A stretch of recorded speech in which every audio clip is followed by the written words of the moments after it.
Bonjour à tous.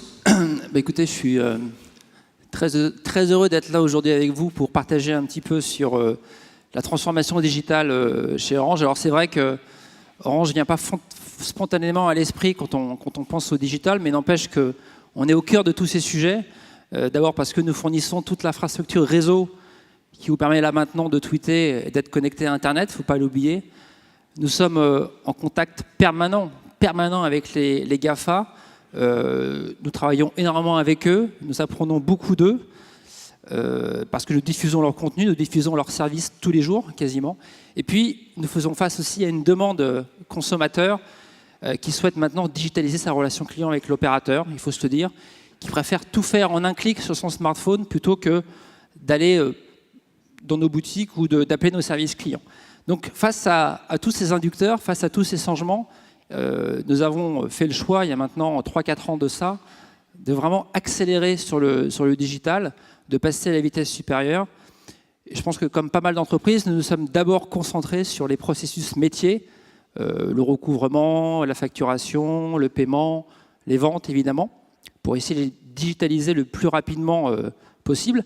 Ça a plutôt pas trop mal marché, puisqu'en l'espace de 3-4 ans, c'était en 2014, nous sommes passés de 15% de nos ventes que nous faisions à l'époque en digital à maintenant 30%. Donc nous avons doublé toutes les ventes que nous faisons chez Orange en l'espace de 3 ans, de 15 à 30%. Et maintenant, l'ensemble des actes de relations clients que nous faisons se produisent à 50% en digital. Donc 50% de notre relation client est digitalisée. Donc c'est plutôt pas mal, c'est une belle étape que nous avons franchie. D'autant plus que ça nous a permis aussi de constituer des assets puissants. Je pense à notre application Orange et moi, qui vous permet de pouvoir gérer la relation client avec Orange. Nous avons à date 5 millions d'utilisateurs uniques et qui sont portés par un portail, le portail orange.fr, qui quand même, il ne faut pas l'oublier, a 18 millions d'utilisateurs uniques et qui constitue donc un bassin d'audience très important pour nos applications. Ceci étant dit, et là je vais vous parler de l'étape d'après, nous nous sommes posé la question il y a maintenant un an et demi, du prochain palier, de l'étape d'après, de la marche d'après. Pas pour aller chercher quelques pourcents en plus de digitalisation, pas 35 ou 36%, mais comment on va chercher une vraie rupture, comment on va chercher 20-30% de plus en digitalisation. Et donc, on s'est mis à repenser un petit peu à notre modèle organisationnel, la manière dont on fonctionne. Et nous avons regardé alors, c'était il y a un an, plusieurs types de modèles, des modèles organisationnels. On a 3 qui ont retenu notre attention. Le premier, c'est d'abord de rassembler toutes les ressources digitales dans une seule direction et de la raccrocher directement à la direction générale, modèle qui était pas mal en vogue il y a quelques années, qui a le mérite de focuser les équipes. Par contre, notre analyse, à nous, c'est que ça crée un peu une direction digitale hors sol, un peu loin des opérations, et que dans le temps, ça perd en efficacité. Il y a un deuxième modèle qui est vraiment ultra classique dans l'industrie des télécommunications, qui est de considérer le digital comme un canal.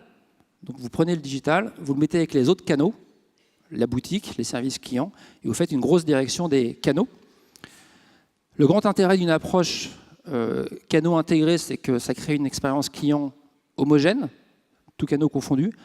Par contre, on a toujours le marketing qui, à côté, continue à faire des offres ou des produits peut-être pas toujours digitaux. Et donc, ça atteint ses limites dans le temps. Et puis, il y a un troisième modèle qui nous a vraiment frappé, pour nous en tout cas, dans l'industrie des télécommunications, c'est le fait d'intégrer le digital avec le marketing. C'est quelque chose qui, encore une fois, dans les télécoms, n'existe que très peu. Il n'y a que très peu d'opérateurs dans le monde qui ont fait ce type de mouvement. Dans la plupart des cas, le digital est avec les autres canaux. Mais dans d'autres industries, je pense à l'assurance, je pense au retail, le marketing et le digital sont très proches. Et donc finalement, ce que nous avons fait, il y a un an maintenant de ça, nous avons fait ce choix d'intégrer le digital avec le marketing. Alors pourquoi ? Pour que le digital, pour que la transformation digitale soit vraiment au plus proche, j'ai envie de dire, au cœur de la proposition de valeur d'Orange, et donc de digitaliser non plus par l'aval, par les processus métiers, mais par l'amont, par les offres, par les produits, par les services. Alors, ce mouvement-là, il est assez récent, il a quoi ? Il a 6 mois maintenant. On a mis ça en place en avril 2017. Donc, ce que je peux vous dire, qu'est-ce que ça a déjà changé pour nous très concrètement?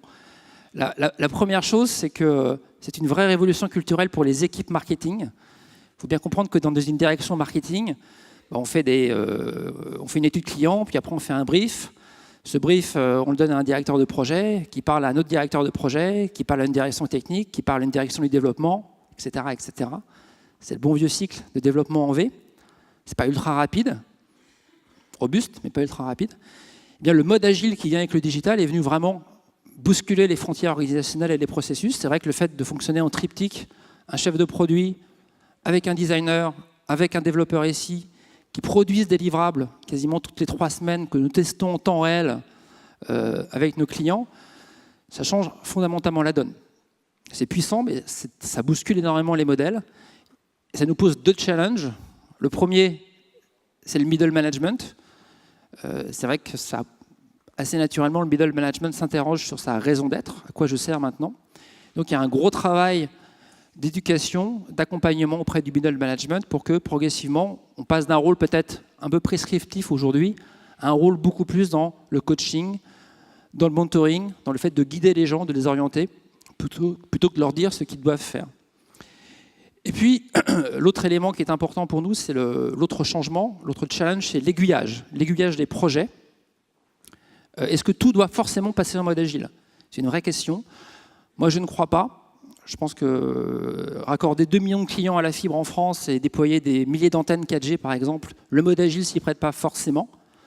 Et donc, l'approche que nous avons adoptée, c'est plutôt une approche pragmatique, où finalement, nous voulons passer à l'échelle sur l'agile. On est actuellement à 10% de nos projets en agile, on veut passer à 50% d'ici 2 à 3 ans. Mais derrière, il y aura toujours un certain nombre de projets qui continueront à être développés en mode en V, en cycle en V, assez classique. Et puis le deuxième grand changement pour nous, c'est le fait que le digital au cœur de marketing s'accompagne de ruptures technologiques. Et donc ces ruptures technologiques viennent directement incuber la proposition de valeur, viennent directement finalement la secouer. Et donc on se retrouve à devoir réinventer notre proposition de valeur beaucoup plus rapidement qu'avant. L'intelligence artificielle et la reconnaissance vocale en sont une très bonne illustration. Nous avons la chance d'avoir lancé, maintenant il y a 1 an de ça, un agent vocal sur l'application télé mobile d'Orange. Et nous avons déjà des premiers retours clients. C'est assez intéressant, d'ailleurs c'est marrant parce que les clients posent des questions très ouvertes. Il y a une conversation qui se crée. C'est qu'est-ce que tu peux faire pour moi aujourd'hui? C'est comment tu peux m'aider? Qu'est-ce que tu me proposes aujourd'hui? C'est des questions auxquelles nous, on ne s'attendait pas tellement et qui requièrent des réponses très complexes. Et puis à côté de ça, il y a des requêtes très très simples. Type zap sur TF1, zap sur France 2, augmente le son de la télé, baisse le son. Voilà. Donc c'est un sujet sur lequel nous allons énormément apprendre. Après, moi, je ne crois pas tellement qu'on aura des agents vocaux dans toutes les applications et dans tous les services. Je pense que le modèle d'interaction sera beaucoup plus à travers une interface vocale unifiée, comme un peu Alexa et Google Home. Donc imaginez-vous chez vous, mets-moi un film sur la télé d'Orange, avec une ambiance tamisée en baissant les lumières, verse 20 € sur le portefeuille électronique de Justine pour qu'elle achète le pain, et puis appelle mamie sur son téléphone pour qu'elle garde les enfants demain. Voilà, vous voyez, tous ces services-là, eh bien, l'interface vocale est un accélérateur de l'intégration de tous ces services dans une seule proposition de valeur, dans une proposition de valeur unifiée, intégrée. Et ça, pour nous, pour la direction marketing, c'est une nouvelle manière de fonctionner, parce qu'on fonctionne encore, malgré tout, en silo. On a tendance à concevoir des produits et services un peu séparés les uns des autres. Donc, ces enablers-là, ces ruptures technologiques du digital nous amènent à repenser la manière dont on conçoit même les offres. Et donc, pour terminer, ce digital, au sein du marketing, nous amène finalement à faire d'Orange, non pas juste un opérateur de télécommunications, mais à devenir un opérateur multiservice du digital. Merci à vous. Merci infiniment, Michel.